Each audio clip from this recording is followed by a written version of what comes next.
Hello दोस्तों, क्या आप भी एक्सेल पे काम करते हैं और एक्सेल पे काम करते वक्त डाटा को बार बार बॉस को दिखाना होता है, अपने सीनियर को दिखाना होता है और डाटा को दिखाते समय आपका टाइम ज़्यादा लगता है? तो मैं आपको बता दूं, यह वीडियो आपके लिए बहुत ही खास होने वाला है, क्योंकि आज मैं एक ऐसा ट्रिक्स बताने वाला हूं जिससे कितना ही बड़ा सा डाटा हो, आप अपने डाटा को अपने हिसाब से क्विकली देख सकते हो। अब कहो सर क्या ऐसा है जो हम लोग नहीं जानते हैं? तो चलिए इसका लाइव वाली डेमो दिखा रहा हूँ और उसके बाद से मैं करके दिखाऊंगा। देखिए, मैंने यहाँ पे लगभग 30 रिकॉर्ड हमने बनाया है। क्या सीरियल नंबर दिया है, ब्रांड दिया है, मॉडल दिया है, रैम, स्टोरेज, ऐसे करके मेरे पास लगभग 30 डाटाबेस है। ऐसे आपके पास 100 भी हो सकता है, 200 भी हो सकता है और 1000 भी हो सकता है। अब सपोज मान लीजिए आपके पास आपका बॉस आया और आपका सीनियर आया और अगर आपसे पूछ दिया कि जो ये स्टोरेज है मुझे बता दो, 128 जीबी वाले स्टोरेज वाले फ़ोन कितने हैं, तो आप लोग क्या करते हो? अभी तक पूरे को सेलेक्ट करते हो, फिल्टर लगाते हो, फिल्टर लगाने के बाद से फिर से वहाँ पे 128 जीबी सेलेक्ट करते हो और उसके बाद से रिकॉर्ड निकालते हो। मैं आपको बता दूं, कुछ सेकंड लगेंगे, मैं निकाल सकता हूँ। अब कहो सर कैसे? तो देखिए, हम कस्टम में जाएंगे और 128 जीबी ले लिया और शो कर दिया। तो देखिए 128 जीबी वाला डाटा हमारे पास आ गया। अब बोला जा रहा नहीं पूरा आल डाटा देखना है, तो बस हम कस्टम में आ गए और आल डाटा पे क्लिक करके शो कर दिए। देखिए मेरा पूरा डाटा आ गया।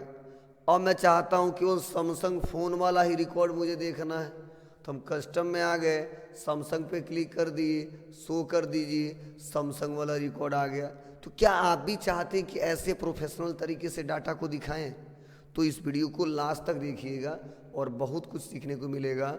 और आज के बाद से आप कभी भी अपने ऑफिस में स्मार्ट तरीके से डाटा को शो करा सकते हैं और अपने बॉस को इम्प्रेस कर सकते हैं, अपने सीनियर को इम्प्रेस कर सकते हैं और या जितने लोग ऑफिस में उन सबको इम्प्रेस कर सकते हैं और लगेगा कि एक्सेल में कुछ नया जानता है। तो चलिए देर किस बात की, इसको स्टेप बाय स्टेप सीखते हैं। तो सबसे पहले मैं कस्टम पे आके आल डाटा पे आ जाता हूँ और उसके बाद से मैंने कुछ प्रोसेस लगाया तो उसको डिलीट कर देता हूँ। तो यहाँ पे मैं डिलीट कर दिया, इसको भी मैं डिलीट कर दिया और इसको भी मैं डिलीट कर दिया। अब देखिए यह हमारा डाटा है, इतना बड़ा सा डाटा है। तो मैं चाहता हूँ कि कभी ऐसा रिक्वायरमेंट है जो मुझे पूरा डाटा देखना है, तो पहले पूरे डाटा को आप सेलेक्ट कर लीजिए और पूरे डाटा को सेलेक्ट करने के बाद पूरे डाटा को सेलेक्ट करने के बाद आपको आना है कस्टम व्यू पे। और कस्टम व्यू पे आने के बाद से देखिए यहीं पे ऑप्शन आता ऐड, क्योंकि आपको पता है कस्टम व्यू मतलब जब अपने हिसाब से डाटा को देखना हो तो वहाँ पे हम लोग कस्टम व्यू का यूज करते हैं। जब मल्टीपल सीट ज़्यादा और वहाँ पे हमको डाटा को देखना हो तो वहाँ पे कस्टम व्यू का यूज करते हैं। तो बस हम ऐड पे क्लिक करेंगे और हमने लिख दिया आल डाटा और मैंने ओके कर दिया। ओके करने के बाद से अब मैं चाहता हूँ कि मैं क्या चाहता हूँ, तो सीरियल नंबर हमारा नहीं चाहिए, ब्रांड केवल चाहिए, मॉडल नंबर चाहिए और उसके बाद से उसका कैमरा चाहिए और उसके बाद से हमें अदर कोई रिकॉर्ड नहीं चाहिए।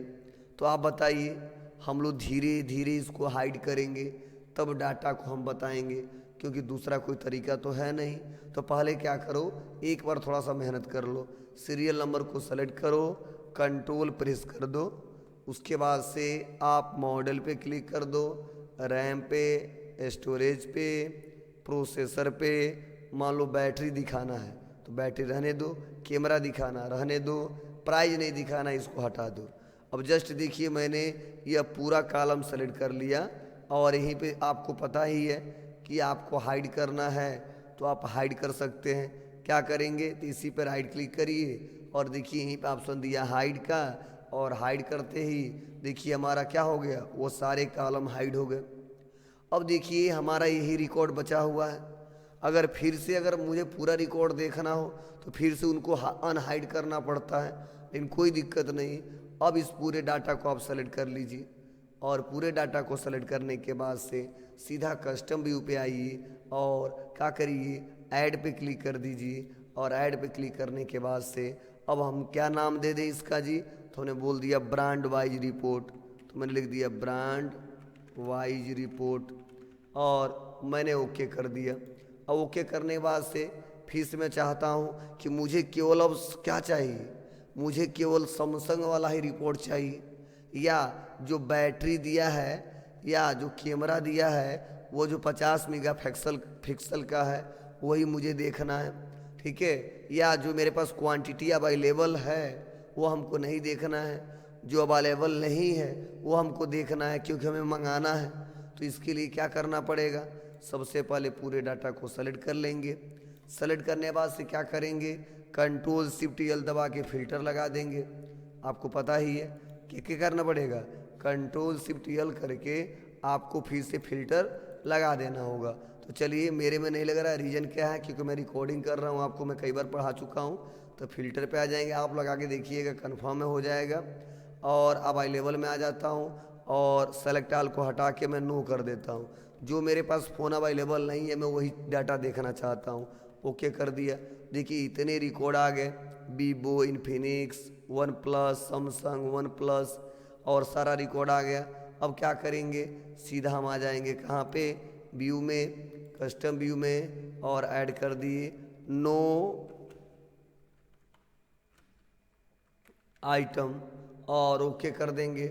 अब देखिए, अब मुझे रिकॉर्ड देखना है, बॉस करा पूरा डाटा दिखाओ, तो सीधा हम कस्टम व्यू पे आएंगे और कस्टम व्यू पे आने के बाद से ऑल डाटा पे क्लिक करके शो कर देंगे, पूरा डाटा हमारा दिखाई देगा, कोई टेंशन नहीं है।